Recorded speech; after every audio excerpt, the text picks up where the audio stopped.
அருட்பெரும் ஜோதி அருட்பெரும் ஜோதி தனி பெரும் கருணை அருட்பெரும் ஜோதி.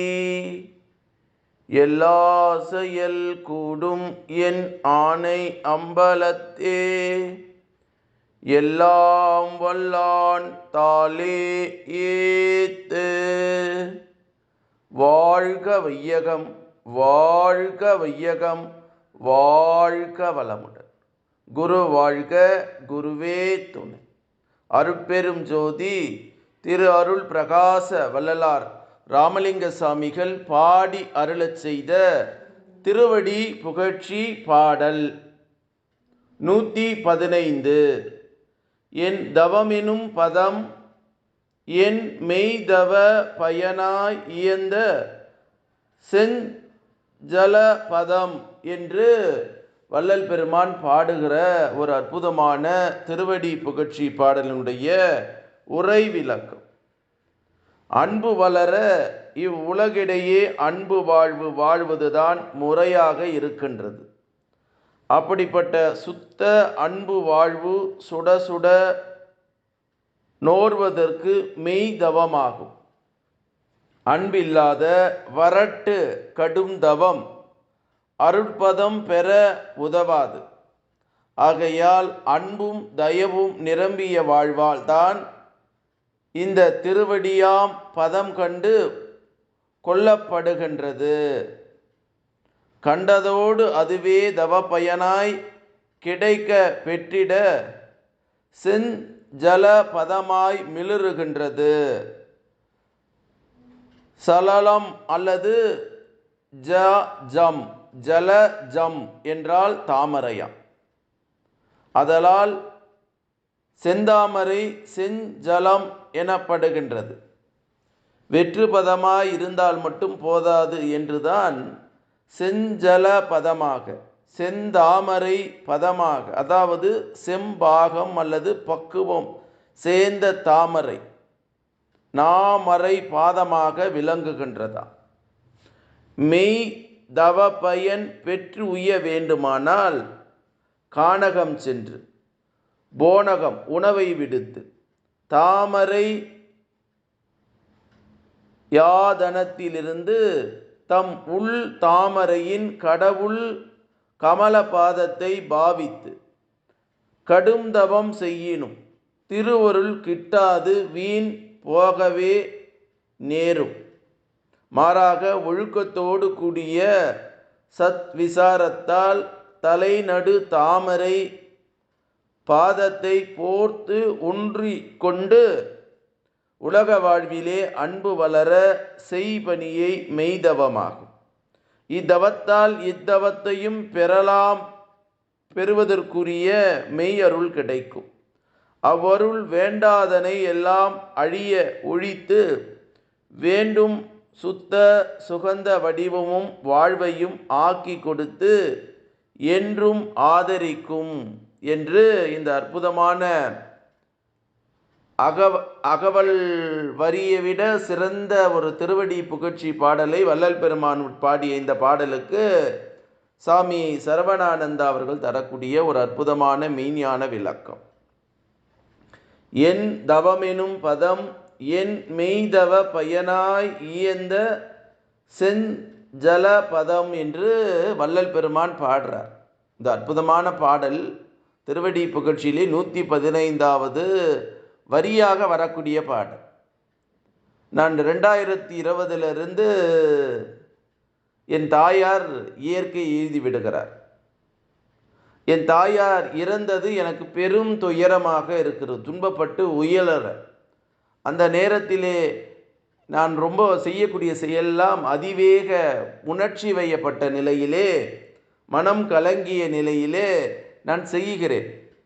மரியாதைக்குரிய காவல்துறை அதிகாரியெல்லாம் எடுத்துக்கொள்கிறேன் ஒரு குடும்ப நல வழக்கின் காரணமாக.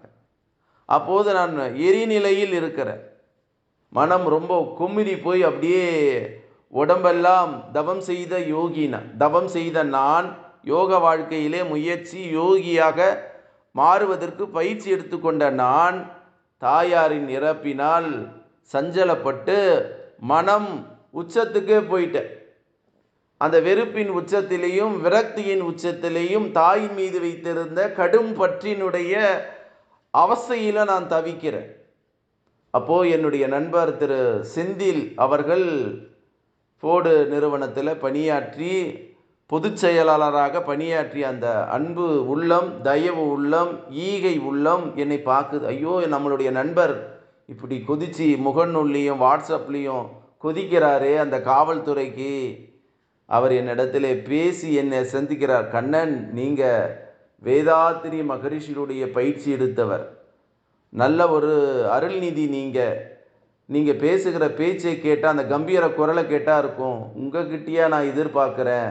தயவு செய்து நீங்கள் கொஞ்சம் திருந்தி கொள்ளுங்கள். நான் ஒரு அற்புதமான ஒரு மனிதரை உங்களிடத்திலே காட்டுகிறேன், ஒரு யோகியை, தவ யோகியை காட்டுகிறேன் என்று சொன்னார்.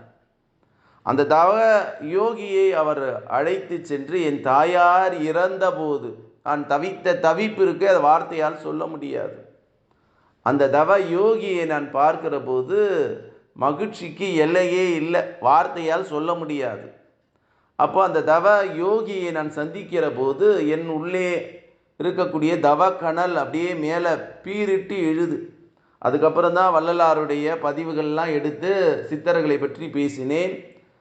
அவரை சந்தித்து 2 ஆண்டுகளுக்கு பின்பு அடிக்கடிக்கு பார்ப்பேன். ஏன்னா அவரை பார்த்தாவே என் உடம்பெல்லாம் அந்த தவ கனல் ஏற்றுக்கொள்ளக்கூடிய நிலையில் உடல்நிலை பாதிக்கப்பட்டு பல நாள் இருந்தேன். அப்படிப்பட்ட ஒரு மனிதனை நான் அடிக்கடி நினைப்பேன், கணக்கப்பட்டி சித்தரை. அவர் ரொம்ப 2014 என் மனசில் நினைப்பேன். திடீர்னு ஒரு நாள் கனவுல வந்தார். படுபாவி, என்னடா என்னையே நினச்சிட்டு இருக்கிற, உன் பக்கத்தில் நிறைய மகான்கள், யோகிகள், தவ யோகிகள்லாம் இருக்கான், அவங்ககிட்ட போடா, ஏண்டா எனக்காக அவ்வளோ தோளும் என்னை நினச்சிட்டு இருக்கிறேன்னு அவர் கனவுல சொன்னார். அதன் அடிப்படையிலே நண்பர் காட்டிய அந்த உண்மையான உத்தமர் தவ யோகி, அவருக்கு அடிக்கடிக்கு பிரச்சனை வருது. அவரும் மனிதர் தானே. சுப்பிரமணிய தத்துவத்தை எங்களுக்கு சொல்வதாக சொன்னார். ஆனால் அன்றைக்கி சொல்லுகிற போது யாருமே வரல. அப்போதும் அவர் யோகியாக இருந்தாலும் கர்மாவுக்கு உட்பட்டவர். அப்போது நடக்கிற அப்புறம் அவர் நடத்துகிற அந்த குருவின் பூஜைக்கு என்னால் போக முடியல. எல்லாருக்கிட்டையும் பேசுகிறேன், ஆனால் இன்னைக்கு தான் குரு பூஜை என்று யாரும் சொல்லலை. அதில் நான் மன உடைச்சல் பட்டு மாலை தான் தெரிந்து கொள்கிறேன். அடுத்த ஆண்டு அதே குரு பூஜையில் என்னை பேச வைத்து அழகு பார்த்த அந்த யோகி. எதற்கு சொல்லுகிறேன் என்றால், தவம் என்பது செய்யும்போது நம்ம சாமி சொல்கிறார் இல்லையா, வள்ளல் பெருமான், அப்போ அன்பில்லாத வரட்டு கடும் தவம். நிறைய பேர் அவரோட பழகியவர். இப்போ கூட ஏதோ ஒரு இருக்காது, துன்பியல் நிகழ்வு. மகானாக இருந்தாலும், ஞானியாக இருந்தாலும், யோகியாக இருந்தாலும் கர்மாவுக்கு கட்டுப்பட்டவர் நம்ம.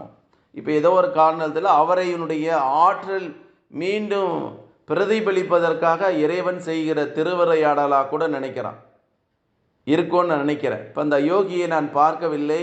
ஏனென்றால் யோகிகளை சந்திக்கும் போது சில நடைமுறைகள் இருக்குது. எங்கள் வீட்டில் ஒரு தும்பியல் சம்பவம் நடந்துருச்சு சமீபத்தில். என் சகோதரியினுடைய மரணம், இறைநிலையிடம் சரணடைந்து விட்டார். இப்போ இந்த மாதிரி நிலையில் தவம் செய்வது எவ்வளோ ஒரு முக்கியமானது. அப்போ அந்த தவத்தில் செய்கிற போது அன்பும் இருக்க வேண்டும், கருணை இருக்க வேண்டும். அப்போ தான் உண்மையான தவமாக இருக்கும். அதாவது நானும் கடும் பற்றோடு கடும் ஒரு வருத்தி கொண்டு தவம் செய்யக்கூடாது. உணவெல்லாம் எடுத்துக்கொள்ளாமல் கானகத்திலே சென்று செய்வது மட்டும் தவம் அல்ல. இப்போ நான் ஐயா யோகியை பற்றி சொன்னேன், அந்த யோகியை பற்றி சொன்னேன். எங்கள் அருகாமையிலே இருக்கிறார். நான் வசிக்கிற பகுதியிலிருந்து ஒரு 8 இல்லை 10 கிலோமீட்டர் தொலைவிலே இருக்கிறார். அவர் இருக்கிற இடம் ஒரு கானகம், வனம் சார்ந்த ஒரு பகுதி. அப்போ அந்த இடத்துல அவர் தங்கி அந்த தவம் செய்கிறார். தவம் செய்வர்களுக்கு விளம்பரம் தேவையில்லை. யோகிகளுடைய புகழை பரப்புவதற்கு விளம்பரம் தேவையில்லை. விளம்பரம் இல்லாமல் சுத்த ஆத்மாக்கள் மட்டும்தான் வரணும். கண்டவெல்லாம் குப்பையெல்லாம் குட்டுவோம், யோகி காலில் பாவத்தை கொடுக்கும், துன்பத்தை கொடுக்கும். யோக நிலையிலே உணர்ந்தவர்கள், நவகண்ட யோகம் செய்யக்கூடியவர்களுக்கு துன்பம் வந்தாலும் அவர்களும் மனிதர்களாய் மாறுவார். அப்போ அந்த யோகம் செய்யக்கூடியவர் சுத்தமானவர்களாக வேண்டும், சுய ஒழுக்கம் இருக்கணும். அப்போ அந்த சுய ஒழுக்கம் இருப்பவர்கள் தான் யோகிகளிடத்திலிருந்து, குருவின் இடத்திலே இருந்து தவம் பெறலாம். நிறைய பேர் அவர் என்ன இத்தனை வருஷமாக தவம் பண்ணுறார், 20 ஆண்டு காலமாக, அவரை போய் பார்க்குறவங்களுக்கு அற்புதம் நடக்கலையான்னு, அற்புதம் நடக்குது. எனக்கெல்லாம் நடந்திருக்குது அற்புதம். பஞ்ச பரதேசியாக இருந்தேன். இன்னைக்கு பொருளாதாரத்திலே நிறைவு பெற்ற ஒரு மனிதனாக இருக்கிறான்னா அந்த யோகியினுடைய பார்வையால் தான். சாது தரிசனம் பாவகோடி விமோச்சனம் சொல்லுவாங்க. அப்படிப்பட்ட அந்த யோகி நிலை அவர் யாருன்னு சொல்லக்கூடாது. ஏன்னா யாருக்கு கருமா இருக்கோ, யாருக்கு நல்ல எண்ணங்கள் இருக்கோ அவர்கள் அவரை சந்திப்பார். அவருடைய கருத்துக்களை யார் கேட்க வேண்டும் என்று எண்ணுகிறார்களோ அவர்கள் கேட்பார்கள். யார் அவரை போய் தரிசிக்க வேண்டும் என்று சொல்லுகிறார்களோ அவர் கேட்பார்கள். தரிசித்தவர்களே இன்னும் யோகத்தை பெறலை, ஞானத்தை பெறலை. ஆகவே அந்த நிலையிலே உயர்ந்த நிலையை நாம் அடைய வேண்டும். அதை தான் வள்ளல் பெருமான் என் தவமெனும் பதம் என் மெய் தவ பயனாய் இயந்த செஞ்சல பதம்னு சொல்றார்.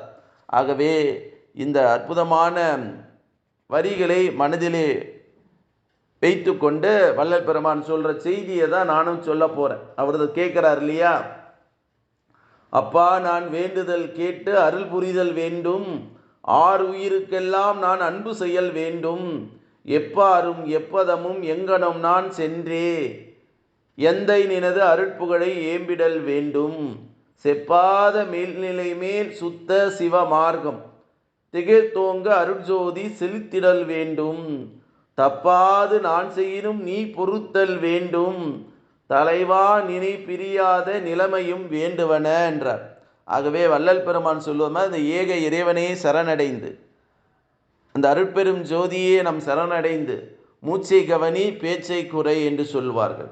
ஆகவே அந்த மூச்சு காற்றாக நமக்குள்ளாக அந்த ஜீவனை நேசித்து கதாகதம் செய்து மரணமில்லா பெருவாழ்வை நாம் வாழ வேண்டும் என்பதுதான் வள்ளல் பெருமானின் லட்சியம் என்று சொல்லி, அருட்பெரும் ஜோதி அருட்பெரும் ஜோதி தனி பெரும் கருணை அருட்பெரும் ஜோதி எல்லாம் செயல் கூடும் என் ஆணை அம்பலத்தே எல்லாம் வல்லான் தாளே ஏத்து, இன்று வருமோ நாளைக்கு வருமோ அல்லது மற்ற என்று வருமோ அறியேன் எம் கோவே, துன்றுமலை வெம்மாயற்று வெளிக்குள் வெளி கடந்து சும்மா இருக்கும் சுகமென்று பாடி அருளச் செய்த வள்ளல் பெருமான் திருவடிகளை தொட்டு வணங்கி, எல்லா உயிர்களும் இன்புற்று வாழ்க, வள்ளல் மலரடி வாழ்க வாழ்க, கொல்லா நெறி குவலயமெல்லாம் ஓங்குக என்று பாடி அருளச் செய்த வள்ளல் பெருமான் திருவடியை மீண்டும் மீண்டும் தொட்டு வணங்கி, இந்த பூமியிலே வாழக்கூடிய சித்தர்கள் ஞானிகள் மகான்கள் யோகிகளுடைய திருவடியை தொட்டு வணங்கி